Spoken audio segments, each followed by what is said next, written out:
잠깐 기도하고 말씀 나누겠습니다. 하나님, 우리로 예배할 수 있는 자리, 예배할 수 있는 시간, 기회를 주신 것을 감사합니다.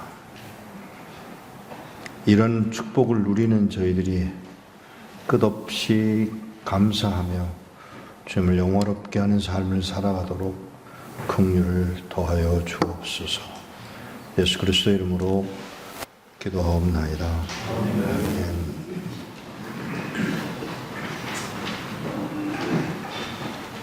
인생을 살아가면서 마음대로 돼요?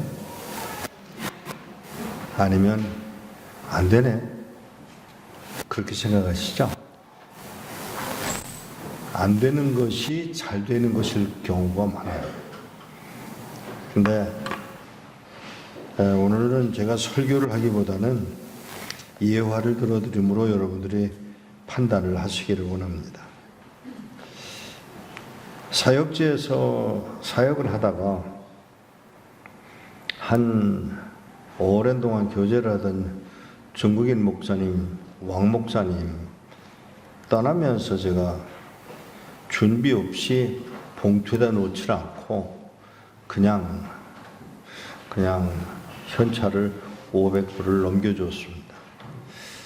근데 아무래도 마음에 찝찝해서 앞에 있는 청년이 좀 마음에 걸려서 앞에 있는 지금 믿어도 되냐 그러고 물었더니 그럼요, 제가 데리고 일하는 아인데요 뭐 믿고 뭐 이미 돈을 주었고 그리고 끝났어요. 집으로 돌아가서 무슨 소식을 들었냐면 목사님 그 친구한테 돈 500불을 주셨다며요. 예. 감옥에 갔어요. 저는 좋은 의미로 줬지만 일은 편안하게 풀려나간 게 아니었습니다. 감옥에 얼마 언도받았나? 3년이요. 뭐 할 수도 없는 상황이고 1년이 지나고 2년이 지나고 3년이 지나고 4년 반이 지나서야 바로 며칠 전에 여기 멜번에 와서 트랜스포메이션 행사를 했던 루이스 부시하고 화해라는 제목을 가지고 중국에서 강의를 하던 날 이렇게 강의 도중에 머리를 수그리고 있는 사람 하나를 보았습니다. 아세요? 중국인들은 머리를 수그리는 법이 없습니다. 일본인들도 머리 수그리는 법이 없습니다. 이 지구상의 강의 시간에 머리 수그리는 민족은 딱 하나예요. 한국인이에요. 근데 그 가운데 앉아있는 친구가 영 마음에 걸리는데 머리 수그리는 걸 보고 제가 속으로 저 분명히 조선족이지 이렇게 판단을 했습니다. 그리고는 강의가 끝나고 나가는데 누가 와서 톡톡 쳐요. 이게 돌아보니까 아까 바로 그 청년이에요. 머리 수그리던 청년이에요. 그런데 이상하게 손에 두터운 방석을 들었어요. 한여름인데. 그리고 옷도 겨울 옷을 입고 있어요. 셔츠도 긴 소매. 이 중국 사람들 못 참는 게 여름입니다. 그런데 긴 소매에 긴 두터운 겨울 옷을 입고 있어서 뭔가 좀 이상하다 싶어서 옆에 있는 다른 중국인 형제들로 왜 저 친구 옷을 저렇게 입었냐라고 물었더니 모르세요? 뭐를요? 감옥에 갔던 일. 감옥은 나 때문에 갔었으니까 내가 알죠. 그랬더니 아니요, 그건 말고요. 무슨 일 당했는지 아세요? 모릅니다. 구치소에서 감옥으로 넘겨가는 과정에서 간수들이 무슨 일이 있어서 그랬겠죠. 속이 상해서 이 목사님을 앞에서 묶고 아니요, 앞에서 묶으면 괜찮아요. 뒤에서 묶어서 그 밧줄을 위에다가 던져서 묶어 올립니다. 어떻게 되는지 아세요? 팔이 빠져요. 이 왕 목사님이 그런 경험을 여러 번 했기 때문에 굳이 나 지금 화장실에 가야만 한다고, 아까 먹은 음식이 뭔가 잘못됐다고 이야기를 해서 간청을 했습니다. 도와달라고. 무시를 하고, 무시 다 하고, 그리고는 간수를 나가버렸고, 그리고는 매달려있던 형제의 팔이 빠졌고요. 그리고 팔 빠지기 전에 설사를 했고요. 뭐 이런 상황이 됐어요. 10시간 후에 와서 보니까 정신을 잃었고요. 팔은 빠졌고요. 보니까 땅바닥에는 똥 오줌을 싸놨고요. 그러니까 화가 나가지고 죄수들을 시켜서 몽둥이로 엎어져 있는 왕 목사님을 몽둥이로 얼마나 팼는지. 바지가 찢어졌습니다. 아니요, 바지가 찢어졌다는 말을 이해를 하셔야 돼요. 엉덩이가 갈기갈기 찢어졌다는 말입니다.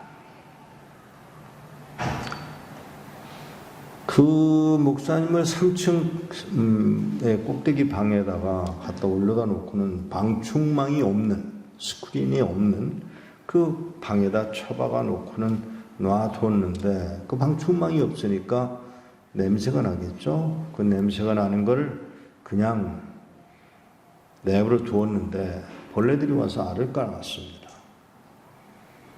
냄새가 나고 또 시간이 지나면서 보니까 안 되겠다 싶어서 엉덩이를 싹둑 잘라 버렸습니다. 예수 믿어요? 목사로서 사역했어요? 아주 설교도 잘하는 분이에요. 그런데 엉덩이를 싹둑 잘라버렸어요. 죄수예요? 어떻게 할 수가 없어서 방석을 만들어 주었고, 그리고 매일 아침 일어날 때마다 그 목사님이 한 말을 제게 전해 주었습니다. 매일 아침 일어나면서 또 살아났네. 이상 목사 오기만 하면 내가 죽이면 살인이니까 죽지 않을 정도로 시컷 때려 놓겠다고, 때려주겠다고 매일같이 말을 했다고 합니다. 2년 반이 되고 6개월이 남았는데 간수가 와서 목사님이라고 불렀습니다. 그러니까 이 목사님이 이렇게 쳐다보면서, 죄수복은 목사님이라고 안 부르죠. 이름을 안 부르잖아요. 번호를 부르죠. 목사님, 그러니까 무슨 일이야 하고 쳐다보니까, 옷 입으세요. 왜? 오늘 추록하세요. 아니야, 이 사람아 6개월 남았어. 아니에요. 이 감옥에 예수 안 믿는 간수가 없고요. 이 감옥에 예수 안 믿는 죄수가 없고요. 예수 안 믿는 직원이 없어요. 목사님이 그렇게 하셨어요. 여기 이제부터 들어오는 죄수는 우리 책임이니까 우리가 하겠고요. 목사님은 나가세요. 그 순간 이상 목사가 나를 괴롭힌 게 아니고 하나님이 나를 감옥으로 파송하셨구나 하고 생각을 했다고 합니다. 2년 지나고 루이스 부시 강의 끝나고 제가 만났던 그 친구, 제가 안아주려고 그랬어요. 그랬더니 거부를 하더라고요. 그러겠지. 근데 그 형제가 자기 당한 이야기를 하면서, 목사님 미안해하지 마요. 괴로워하지 마요.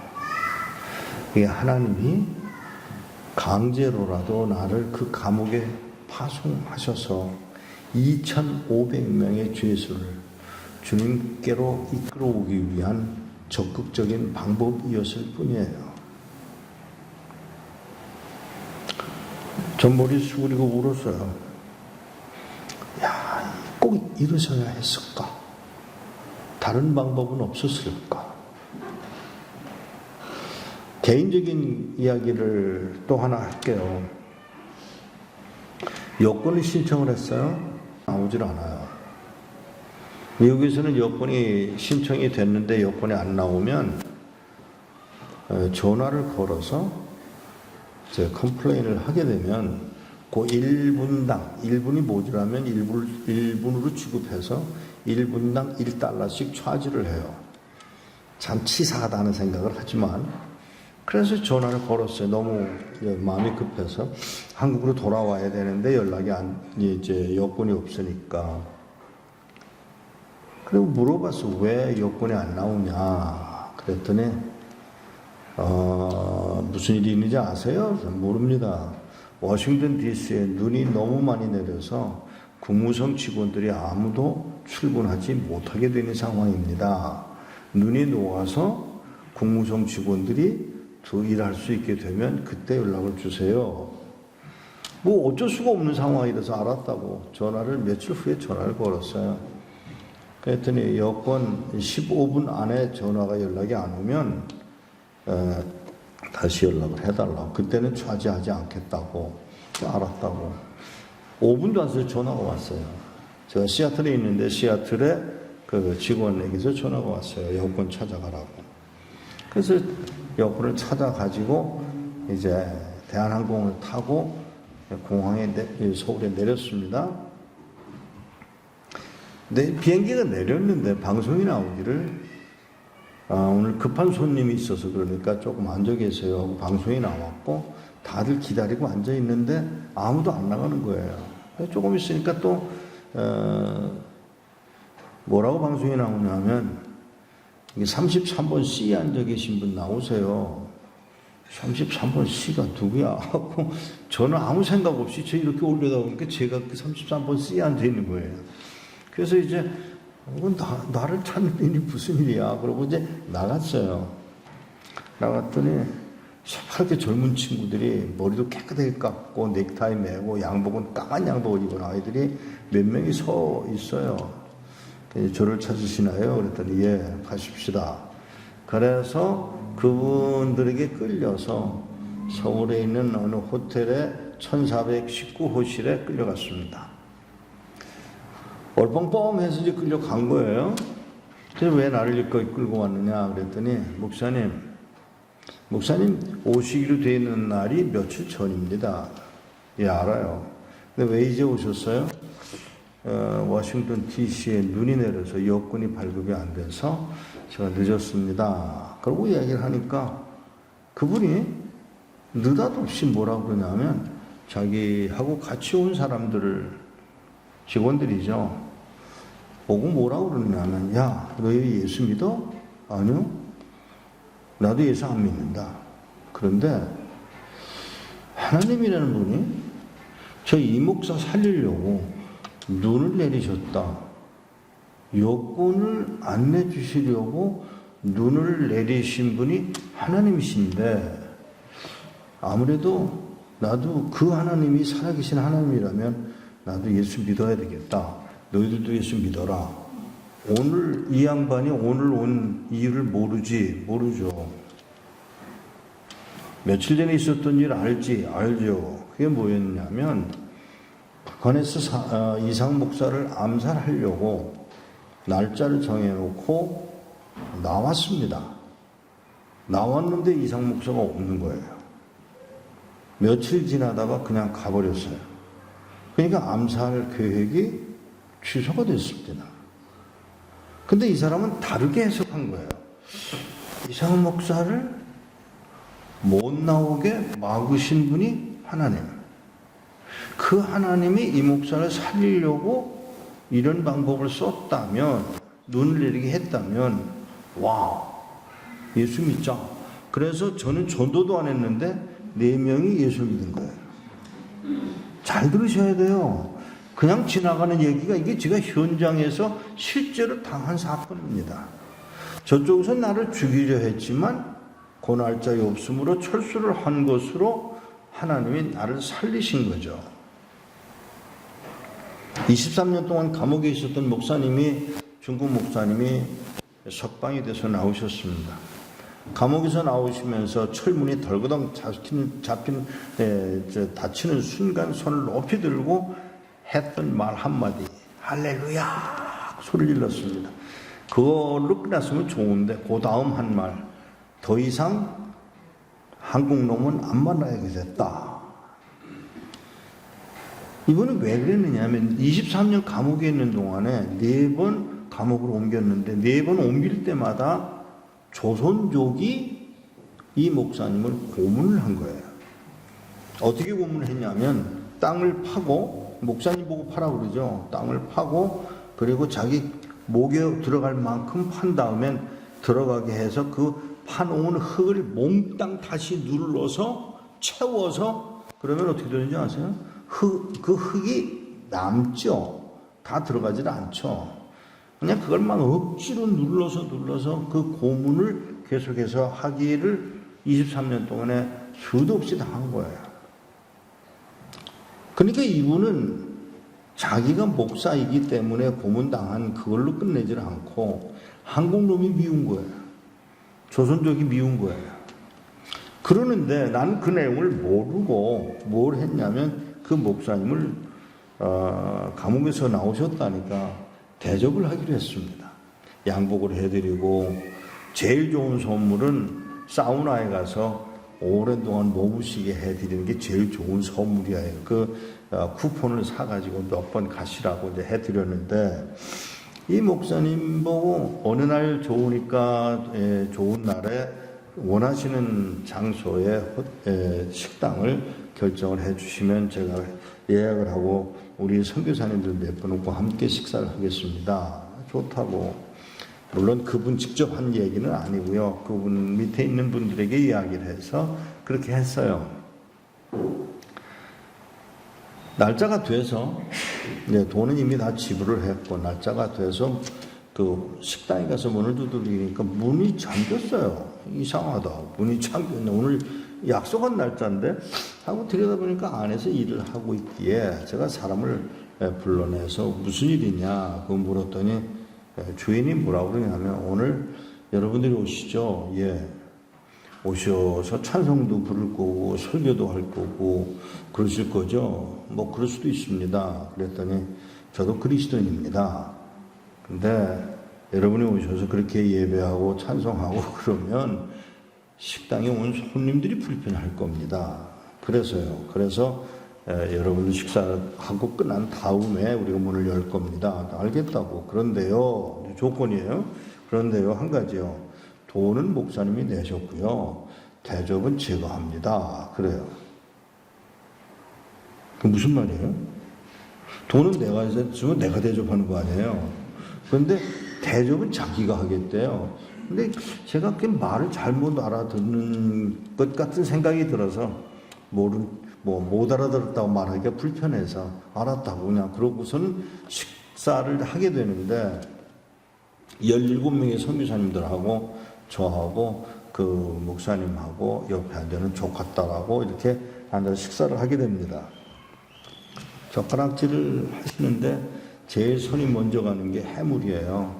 해삼에다 손을 댔고 떨어뜨렸고 또 떨어뜨리고 또 떨어뜨리고 그래서 제가 옆에 있다가 아니 목사님 제가 해드릴게요 하고 제가 해삼을 집어서 입에다가 넣어드리려고 갔는데 또 얼굴을 돌리는 바람에 그게 떨어져서 그 해드린 양복을 다 버려놨습니다.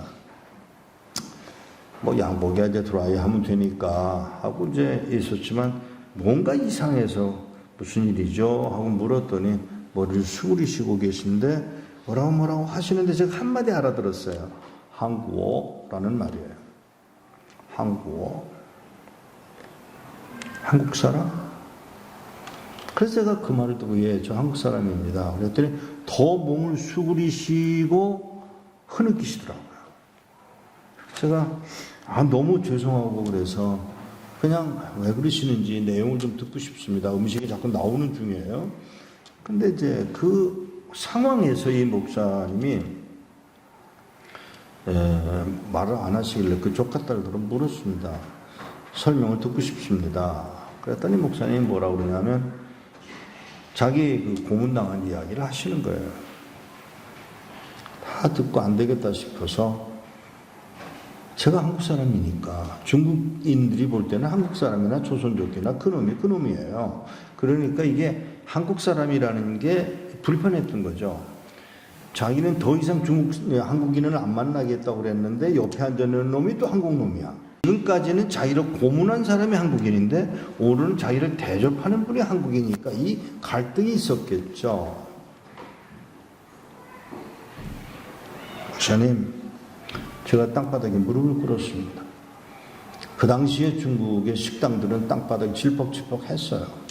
그 질퍽질퍽한 땅바닥에 내 바지가 버려지는 걸 알고 손을 얹어놓고 그 무릎에 손을 얹어놓고 목사님, 제가 그 조선족들을 대신해서 사죄합니다. 그 목사님의 손이 제 어깨 위에 올라왔고 그 목사님이 하시는 말씀이 목사님, 이 목사, 예, 아니야. 두 가지를 얻었어. 뭔데요? 하나는 용서를 배웠네. 이게 내가 가져야 할 길인 줄을 알게 됐네. 두 번째, 23년 동안 요셉은 22년 만에 형님들 만났는데 나는 23년 만에 나오게 됐는데 이 목사 23년 동안에 헬라어하고 중국어 사전을 마쳤네. 이게 하나님의 뜻하신 바였네. 감옥에 가 있지 않았으면 내가 그 사전을 만들 수 있는 환경이 안 됐을 텐데 감옥에 있으므로 시간이 많아서 이거를 번역해 만들 수 있었네. 하나님 버리신 건가요? 하나님이 외면하신 건가요? 지난번에 와서 제가 말씀드렸을 줄 압니다만은 제가 중국 사역을 하면서 말도 안 되는 고문을 당했었어요. 실제로 당했어요. 그 후유증이 아직도 저한테 있어요. 몸이 안 좋으면 여전히 다시 화해를 해야 하고 이런 일들을 계속 당하지만 제가 그 일을 당한 일로 인해서 뜻밖의 상상할 수 없는 일을 하나님은 하고 계시더라는 것이죠. 제가 고문당하고 나온 후에 저는 기억력을 모두 상실을 했고, 근데 이것만은 지금 기억을 해요. 지난번에 여기 왔을 때 점심에서 식사가 나왔을 때 육개장이 나왔습니다. 그 육개장 맛이 너무 좋아서 제가 아내와 물어봤어요. 이 도대체 육개장을 어떻게 만드는 건지 비결을 알려달라고. 그랬더니 김치국물을 넣으신다는 사실도 제가 들었어요. 제가 그런 기억은 이제 살아났는데 과거에 가졌던 포토그래픽 메모리는 다 상실되고 말았습니다. 그런데 나는 그 일로 인해서 고문으로 인해서 많은 아픔도 있고 때로 제가 전화 소리가 울리면은 온 몸이 막 굳어지는 경험도 여전히 하고 있고요. 제가 좋아하던 전기 고치는 일도 전혀 못하고 있고요. 왜냐하면 전기 고문을 당했기 때문에 두려움 때문에 그렇고요. 공항을 통과할 때마다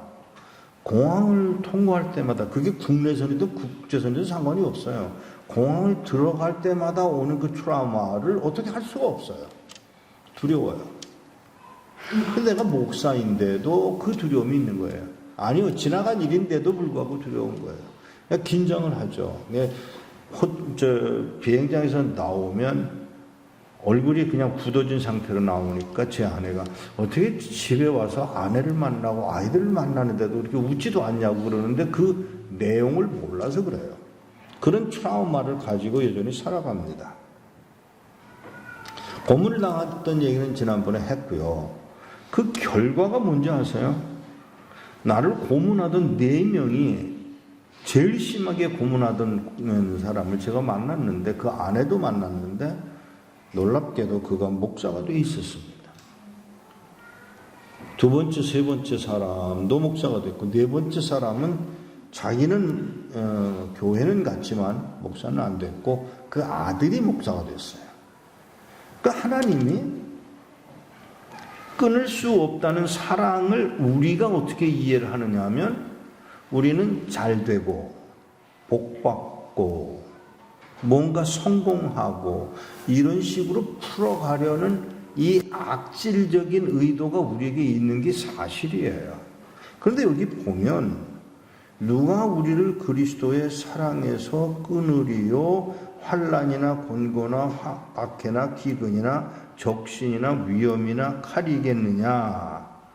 그리고는 우리가 종일 주를 위하여 죽임을 당하며 도살당할 양같이 여김을 받았다 함과 같으니라고 해놓은 이 말 끝에 37절에 그러나 이 모든 일에 우리를 사랑하시는 이로 말미암아 우리가 넉넉히 이기느니라. 그러면 그 과정에서 내가 아픔을 당하고 괴로움을 당하고 손해본 것은 어떻게 해석되어져야 하느냐고 하는 질문을 하게 됩니다. 넉넉히 이겨? 도대체 넉넉히 이기는 게 뭐냐고 하는 것이죠. 나는 뭐냐고 하는 것이죠. 그 왕목사에 잘린 엉덩이는 어떻게 해결을 해야 되느냐고 하는 질문을 하게 됩니다. 손해보는 일이 우리 앞에 얼마든지 있잖아요. 어쩌다가 여러분들이 오스트랄리아에 와 계시는지는 제가 모릅니다만은 여기서 하나님이 행하시려고 하는 그 뜻은 과연 무엇이었을까를 생각해 보게 된다고요. 저는 터키를 여러 번 여행을 했었습니다. 거기서 그 갑바도기아를 갔다가 깜짝 놀란 것이 그들이 바로 카타콤을 만들어서 땅굴 속에 들어가서 살고 있었던 흔적이 남아있는 걸 제가 보면서 이렇게 살았구나. 그러면 그리스도를 구주로 영접한 결과가 이런 것으로 나타나질 때 오는 성도들의 아픔은 과연 어떻게 해결할 것이냐고 하는 것이죠.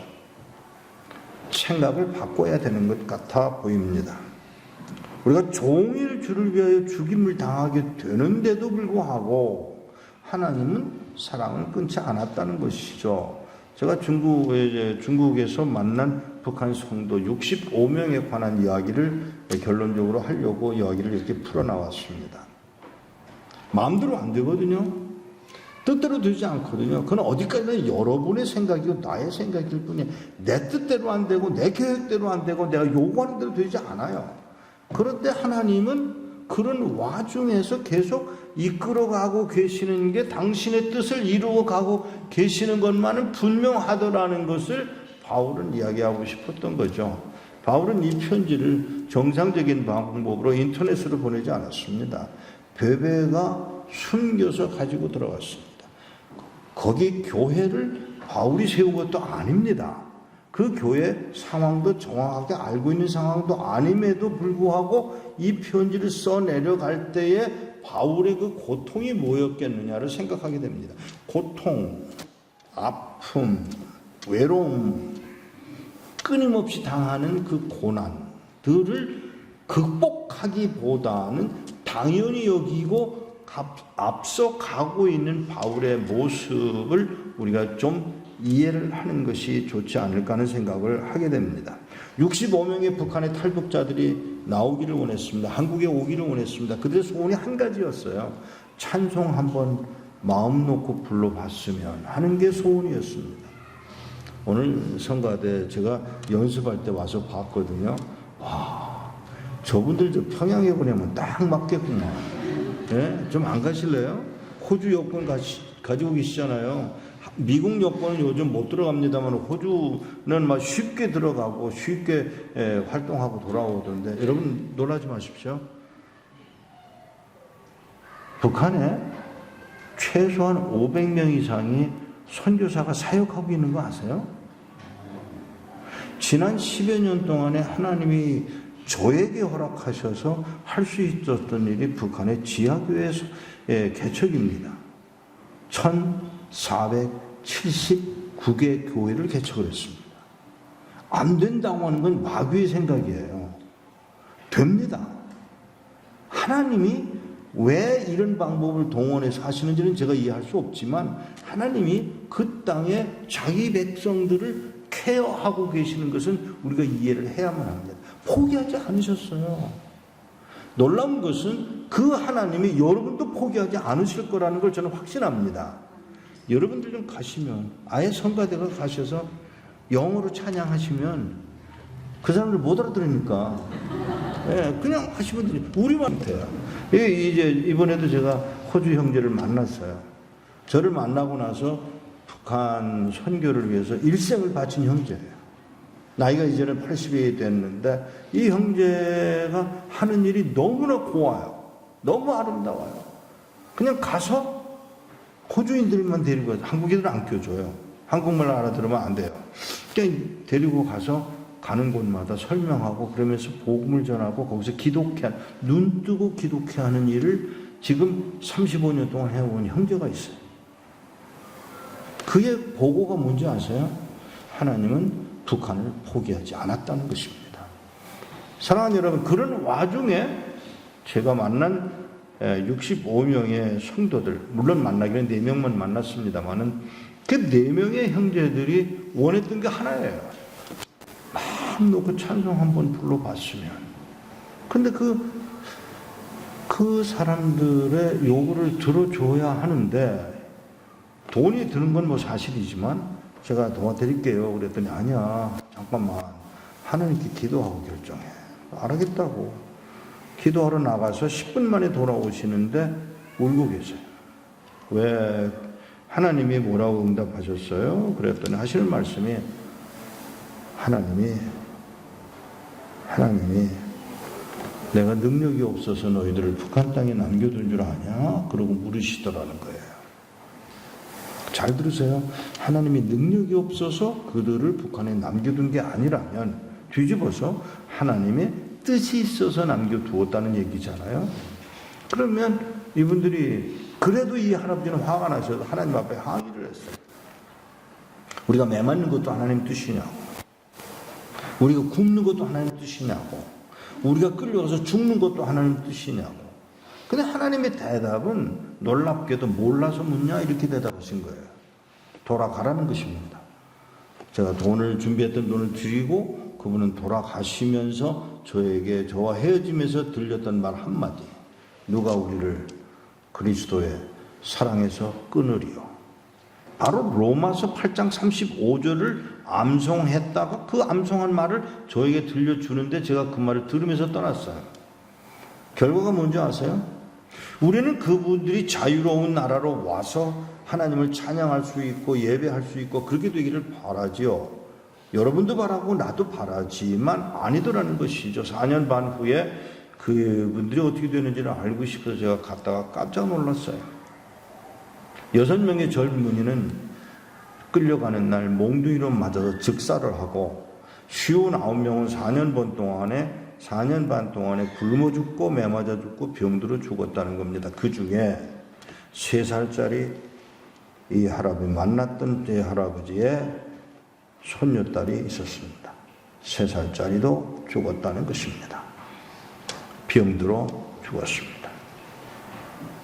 그리스도의 사랑에서 끊임을 받을 줄 알았는데 오히려 뜻밖의 천국으로 옮겨지는 방법이 우리가 생각했던 방법과 다르더라는 것이죠. 생각해 볼 만한 일입니다. 바울이 이 편지를 쓸 때 바울이 이 로마서를 쓰면서 간곡하게 나누고 싶었던 말이 이 말일 거예요. 고통당해? 아니야. 괜찮아. 더 큰 뜻이 있어. 더 좋은 나라가 기다리고 있어 하고 싶어 하는 그 아름다운 이야기입니다. 그것이 오늘 바울이 8장 31절 39절에 나누고 싶었던 말씀이라면 It's something to do with you too. 여러분들을 향한 하나님의 뜻인 줄 알고 아멘으로 받아 감당하는 여러분 되시기를 축복합니다. 중국의 문제가 많이 심각해졌습니다. 많이 어려워졌습니다. 제가 잘 아는 형제 왕이 목사라는 분이 연락을 해왔습니다. 이 목사, 우리 교회 우에 세워져 있던 십자가가 끌려 내려와서 불태워졌어. 그리고 그 타워도 태워져서 없어졌어. 근데 이 목사 알아? 뭐를? 그 십자가는 내 속에 들어가 있네. 그리스도의 사랑은 십자가를 제거한다고 해서 끝나지지 않습니다. 바로 하나님이 뜻하신 바대로 인식하고 아멘으로 받을 때 온 그 감격을 여러분이 누리시게 되기를 축복합니다. 기도하겠습니다. 하나님 아버지, 사랑받았습니다. 사랑을 이해했습니다. 사랑을 인정합니다. 그럼에도 불구하고 때로 우리의 영혼이 흔들리고 나를 향하신 하나님의 그 엄연한 뜻들을 이해하기보다는 반대로 생각하려는 어리석음을 저희들이 범하는 것을 고백합니다. 긍휼히 여기시고 뜻한 바를 이루어 가시는 하나님의 목적대로 쓰임받는 저희들이 되도록 긍휼을 더하여 주옵소서. 우리 주 예수 그리스도 이름으로 기도하옵나이다. 아멘. 이제는 우리 주 예수 그리스도의 은혜와 하나님의 만극하신 사랑과 성령의 교통하심이 그 어떤 뜻이 하나님께로부터 왔던 아멘으로 받아 순종하려는 주의 백성들 머리 위에 지금으로부터 영원토록 함께 하실지어다. 아멘.